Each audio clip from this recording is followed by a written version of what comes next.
means there will be so much to look forward to. Donnie Darko is a bizarre and confusing story about a troubled teen, played by Jake Gyllenhaal, who is warned by a large and rather disturbing bunny rabbit named Frank that the world is going to end in precisely 28 days, 6 hours, 42 minutes, and 12 seconds. At the end of the film, Donnie realizes that he must sacrifice himself in order to save the world from the impending apocalypse. But is that what really happens? There's more than one possible reading. One way to interpret the events of the film is through time travel and alternate universes. In the movie, Donnie asks his science teacher, Dr. Monatoff, about time travel. Do you know anything about time travel? And Monatoff gives him a book entitled The Philosophy of Time Travel, written by Roberta Sparrow, also known as Grandma Death.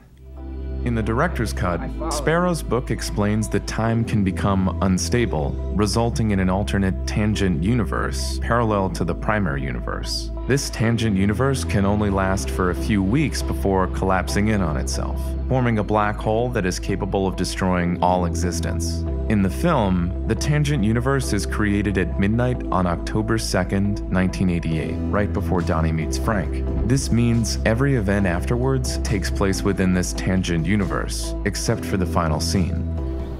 What was his name? Donnie Darko. It is never explained why this tangent universe is created, but Frank tells Donnie the exact time both the tangent and primary universe will end. Coincidentally, this date is the birthday of Graham Greene, the author of the short story that is read in the movie. It was as though this plan had been with him all his life, pondered through the seasons, now in his 15th year, crystallized with the pain of puberty.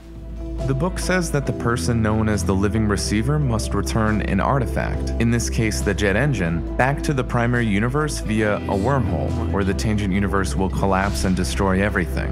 The living receiver, Donnie, is given special powers, like Donnie's ability to see the liquid spears that reveal a person's future path.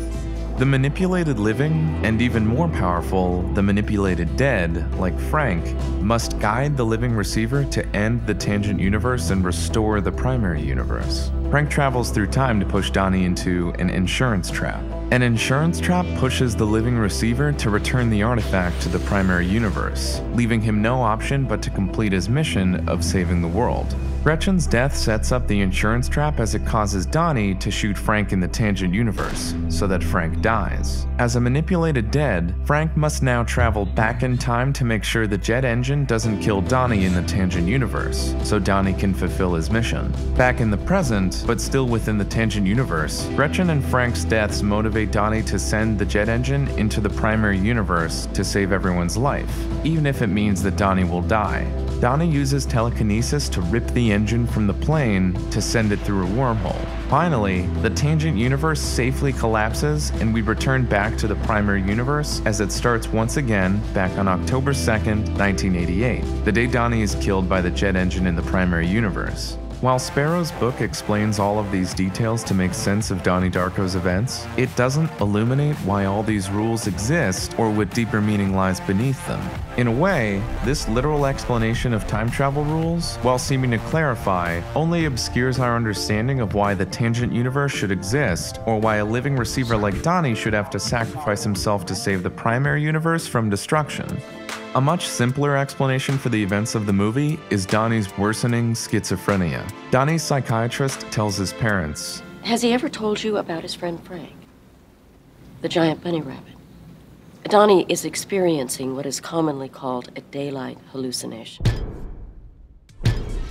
Donnie's flat affect, or reduced expression of emotions, as well as his repeating hallucinations of a 6-foot-tall bunny and delusions of an impending apocalypse, are strong suggestions of psychosis or other forms of mental illness. Donnie, you're such a dick. Whoa, Elizabeth. A little hostile there. Maybe you should be the one in therapy, then Mom and Dad can pay someone $200 an hour to listen to all your thoughts, so we don't have to. Since Donnie is an unreliable narrator, it is possible that Donnie created an entire narrative to make sense of his own delusions. However, this interpretation is complicated in the director's cut when the therapist reveals to Donnie that You can stop taking your medication. They're placebos, just pills made out of water. This may be a hint from the director that Donnie doesn't have schizophrenia and that the tangent universe is actually real. Director Richard Kelly doesn't want to ever resolve the ambiguity surrounding Donnie's sanity. Take the example of this scene, which intercuts Donnie's parents talking to his therapist, with Donnie stabbing at Frank through a mirror, spliced with shots of his pupil and the ocean. On one level, this could be read as illustrating simply that Donnie is in fact unhinged. On the other, it could symbolize Donnie's attempt to shatter a wall within his mind, to break through to another level of consciousness and access an inner peaceful ocean. He appears agitated at the discussion of medication, as if this will inhibit his ability to access this place. Another way to interpret the film is as a metaphorical Christ narrative. Because Donnie must fulfill a prophecy in order to save the world through self-sacrifice, Donnie can be interpreted as a Christ figure. I'll deliver the children back to their doorsteps. I'll send the monsters back to the underground. I'll send them back to a place where no one else can see them. Except for me. Because I am Donnie Darko. A mentally unstable and misunderstood teen, Donnie might not be a typical Christ representation. What's the point of living if you don't have a dick? And many people deem his actions as disturbing rather than redemptive. But the suggestion of a higher power controlling Donnie Darko's events makes us consider the presence of a godlike force in the story. The film's characters are motivated and manipulated by unknown forces more powerful than them, for a purpose they don't fully understand. The complex jargon of the manipulated guiding the living receiver toward an insurance boils down to something similar to the idea of having a given fate or destiny. Every living thing follows along a set path. If you could see your path or channel, then you could see into the future. If we were able to see our destinies manifest themselves visually, then we would be given a choice to betray our chosen destinies. And the mere fact that this choice exists would make all preformed destiny come to an end. Not if you travel within God's channel. The hiss of the static TV that comes on after Donnie's dad falls asleep could evoke this connection to a basic, unformed, or impossible to see source. Throughout the film, signs of God, awakening, or other potentially holy forces tend to appear in reversed or unexpected form.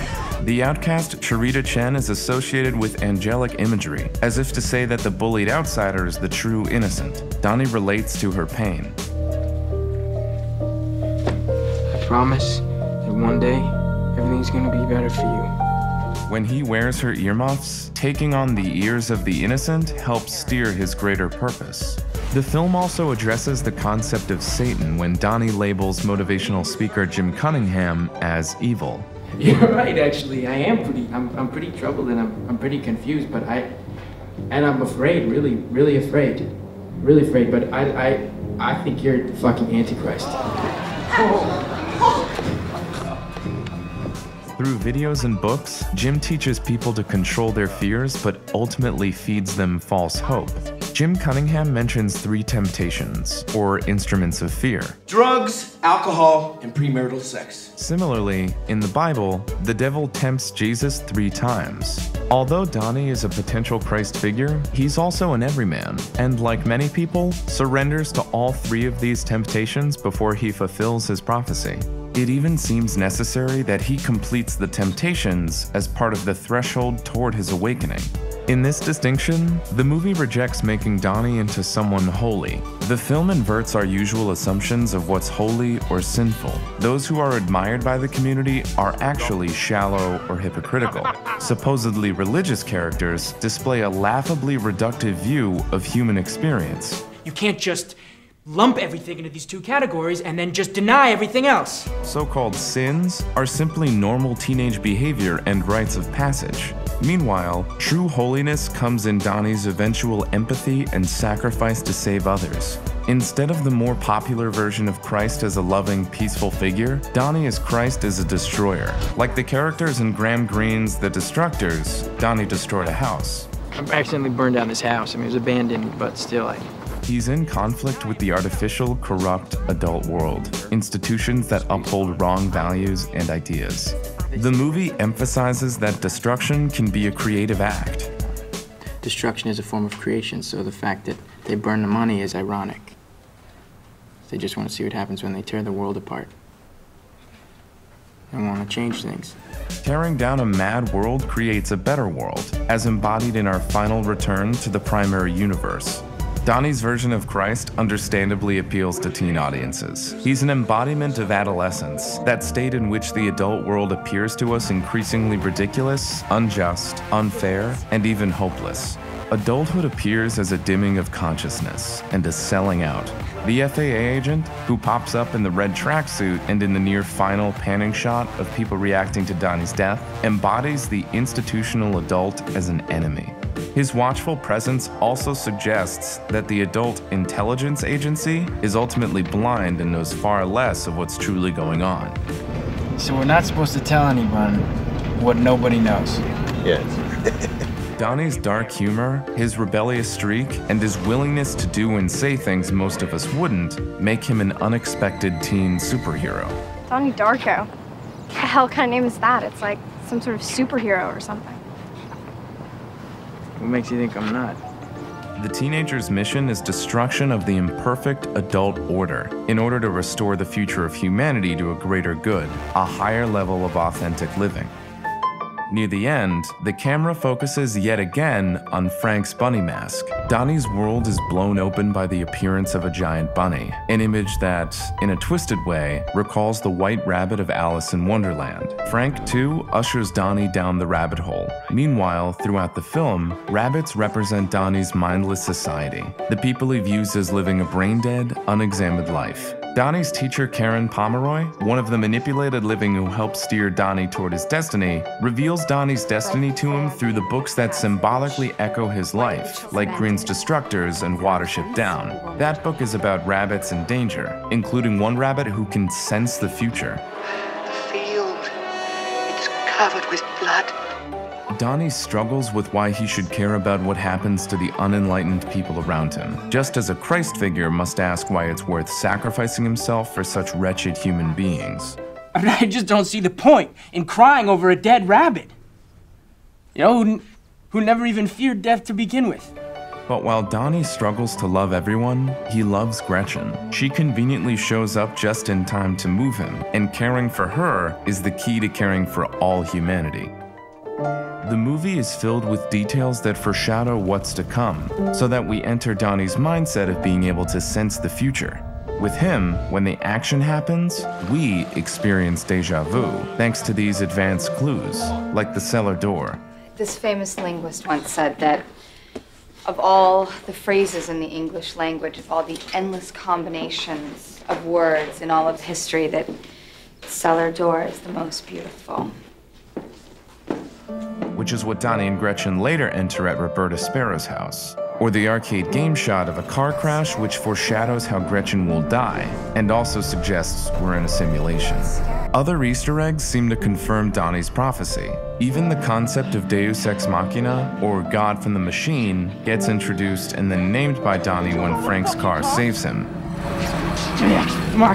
The phrase is used for stories which are suddenly resolved by the intervention of a divine or outside force. This also applies to Donnie Darko's ending, but here it's not an artificial intervention, but an interaction that Donnie's been building to all along. Donnie's ability to see the future confronts him with the dilemma of free will. His choice to follow his destiny, or God's path as he calls it, is a journey of awakening, begun by his personal white rabbit and embodied in the repeated close-up of his pupil.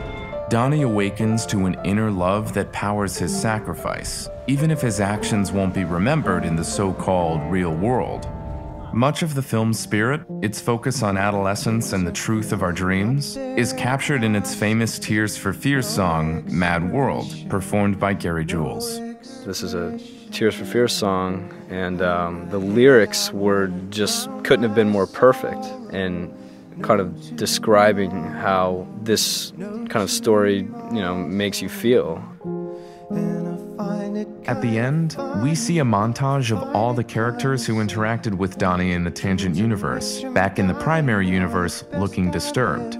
According to the philosophy of time travel, the manipulated are haunted by their experience in the tangent universe, feeling residual effects of the trauma, indicating that erased memories and destroyed alternate dimensions can still have a reality. And it was important to end on this wave, kind of inspired by a moment when I was in high school. Saw this woman up in a hotel window standing there, and she saw me, and she like waved at me, and it was really weird, and I waved back at her, and it just stuck with me. And I think they barely remember. I have a faint memory of something, but it's there. It's there for a little bit, and then it's gone, and they go on.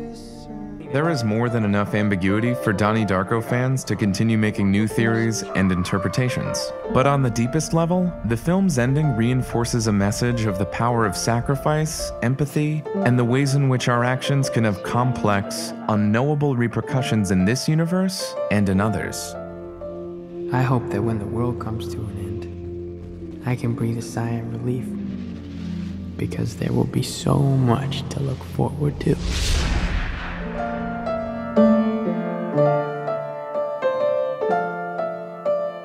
Thank you.